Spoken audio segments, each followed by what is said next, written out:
মিনাসান ওহায় গোজাইমাস। আজকে আমরা N5 grammar class 10 অর্থাৎ লেসন 10 নিয়ে আলোচনা করব। প্রথমে যে রুলটা দেখানো হয়েছে সেই রুলের মধ্যে দেখানো হয়েছে নাউন, গা, আরিমাস, ইমাস। এই আরিমাস আর ইমাস দুইটা অর্থই হচ্ছে আছে, বাট একটা হচ্ছে বস্তু আছে বোঝাইতে আর একটা কোনো প্রাণী বোঝাইতে আছে বোঝাইতে ইমাস ব্যবহার করা হয়। তাহলে আমরা কি বুঝলাম? আরিমাস মানেও আছে, ইমাস মানেও আছে। যদি বলি চেয়ার, টেবিল, ফ্যান এগুলো আছে বোঝাইতে কি ব্যবহার করা হবে? আরিমাস। আর যদি বলি রহিম আছে, করিম আছে, কুকুর আছে, বিড়াল আছে, যাদের প্রাণ আছে, তারাই হচ্ছে ইমাস। ঠিক আছে, ওকে। এখন আমরা একটা এক্সাম্পলের মাধ্যমে বিষয়টা ক্লিয়ার করে দিই। যেমন তাতোবা ইচিবান কম্পিউটার গা আরিমাস, কম্পিউটার আছে। কম্পিউটার একটা জড় বস্তু, তাই না? এই জন্য গা আরিমাস। এখন এই আরিমাসের আগে একটা নাউন আছে, এই নাউনে গা পার্টিকেল পাবে। তারপর ইনু গা ইমাস, ইনু হচ্ছে কুকুর, এটা একটা প্রাণী, শেষে ইমাস আছে। এই ইমাস থাকার জন্য এই নাউনের পর গা পার্টিকেল ব্যবহার করা হলো। ঠিক একই জিনিস এখানেও তাই বলা হয়েছে, শুধুমাত্র প্লেসের পর নি পার্টিকেলটা ব্যবহৃত হবে। যেমন হেয়ানি সুকুয়ে গা আরিমাস, কোথায়? রোমে। রোমে হচ্ছে একটা প্লেস, এই জন্য এই প্লেসের পরে নি পার্টিকেল ব্যবহার করা। তাহলে আমরা বুঝলাম একই জিনিস শুধুমাত্র স্থান থাকার জন্য যদি আমরা বুঝতে পারি, যদি বাক্যের শেষে ইমাস কিংবা আরিমাস শব্দটা ব্যবহার করা থাকে, ভার্ব দুটা থাকে, তাহলে স্থান উল্লেখ থাকলে সেই স্থানের পর সবসময় নি পার্টিকেল ব্যবহৃত হবে। যেমন এখানে আরিমাস আছে, এই জন্য স্থানের পর নি পার্টিকেলটা ব্যবহার করা হয়েছে। এরপর নাউন, নোয়া, প্লেস, নি একই জিনিস, এই ফুল স্ট্রাকচারটা একই জিনিস, শুধুমাত্র নাউনের উপর। যেমন মিরাসান নোয়া হ্যানি ইমাস, এখানে ইমাস আছে এই জন্য স্থানের পর নি পার্টিকেল পাবে। এখন এখানে কাকে কেন্দ্র করে কথা বলা হচ্ছে? আমরা বহুত আগেই বলেছিলাম সেই প্রথমের দিকে, বাক্যের মধ্যে যাকে কেন্দ্র করে কথা বলা হয় সে সবসময় কি পার্টিকেল পায়? ওয়া পার্টিকেল পায়। যেমন মিরাসানকে নিয়ে গল্পের মধ্যে গল্প করা হচ্ছে, মিরাসান হচ্ছে রুমে আছে, তাহলে কাকে নিয়ে? মিরাসানকে নিয়ে। মিরাসান কি পাবে? ওয়া পাবে। তাহলে মিরাসান ওয়া হেয়া নি ইমাস, এখানে আবার ই নি কেন বসছে? ইমাস আছে, ইমাস কিংবা আরিমাস থাকলে নি বসে। এরপর রুল 4 এর মধ্যে বলা হয়েছে নাউন ওয়ান এর সাথে থিংস, পারসন, প্লেস এগুলো একটা কিছু হতে পারে, এর সাথে নো পার্টিকেলটা যাবে। নো মানে কি? র বা এর। এরপর নাউন টু পজিশন। এখন পজিশন বলতে কি বুঝলাম? কোন পজিশন?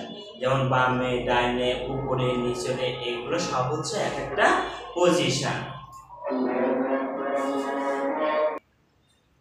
তাহলে সেই জিনিসগুলোই আমরা এখানে লিখে রেখেছি। যেমন উয়ে, সীতা, মায়ে, উশিরো।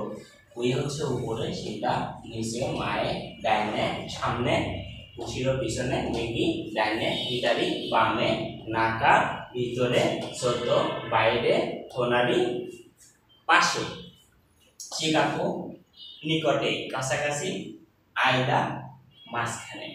এই জিনিসগুলো যখন থাকবে এরপরে নি পার্টিকেলটা ব্যবহৃত হবে। এরপর সবসময় কি বসাবো আমরা?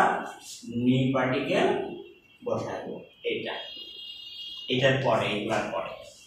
যেমন সুকিয়ে নো উয়ে নি, এখানে উয়ে ছিল না, এই যে উয়ে, উয়ের পর কি পার্টিকেল ব্যবহার করা হচ্ছে? নি। এই সবগুলা শেষে সবসময় আমরা নি পার্টিকেলটা পজিশন আকারে আসলে নি বসাবো। যেমন সুকিয়ে নো উয়ে নি শাসেন গা আরিমাস, টেবিলের উপরে। এই টেবিলের এই ন পার্টিকেলের জন্য ব্যবহার করা হয়েছে, এই যে পজিশন পারসন যাই আসলে নরমাল। এরপর উয়ে নি শাসেন গা আরিমাস, টেবিলের উপরে পিকচার আছে, ছবি আছে। এরপর নাউন ইয়া, নাউন টু।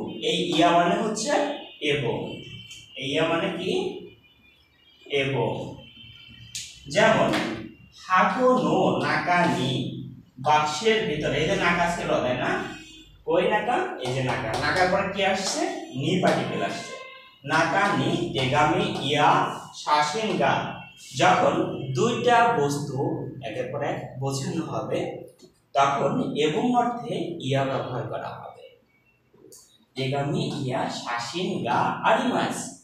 যদি বলা হতো যে এই বাক্সের মধ্যে তেগামি, তারপরে শাসিন ইত্যাদি ইত্যাদি অনেক কিছু আছে, সেক্ষেত্রে কিভাবে ব্যবহার করা হতো, এখানে একটা এভাবে ব্যবহার করা হতো যে নাদো গা আরিমাস। তাহলে কি যুক্ত করা হতো, নাদো। এই নাদো মানে হচ্ছে কি, ইত্যাদি। তাহলে আমরা বুঝলাম যে এই পজিশনের পর সবসময় নি পার্টিকেল বসবে, আর এখানে থিংস পার্সন প্লেস যাই বসবে না কেন নাম মানে সাথে নো পার্টিকেল মানে র বা এর বোঝাতে। বাক্সের ভিতরে এই পজিশনের পর নি পার্টিকেল তেগামি এবং শাসিন ইত্যাদি আছে। এই ছিল আজকের গ্রামার। আরেকটা বিষয় ছিল আজিয়ে শুধু আদেশকা, এটা হচ্ছে রিপিট অ্যাকশন বোঝানোর জন্য। যে একজন বলছে যে ঢাকা মার্কেটে তুমি এটা গেলে পাবা, ঢাকা মার্কেটে। তার ঢাকা মার্কেটে এই জিনিসটাই বোঝা যাচ্ছে যে আজিয়ে শুধু আদেশকা। তো আজকে এই ছিল দশম অধ্যায়ের গ্রামার। ইনশাআল্লাহ খুব তাড়াতাড়ি আমরা 11 অধ্যায়ের গ্রামার নিয়ে হাজির হব। সে নাগাদ সবার সুস্থতা কামনা করছি। সবাই ভালো থাকবেন, সুস্থ থাকবেন, শুভকামনা।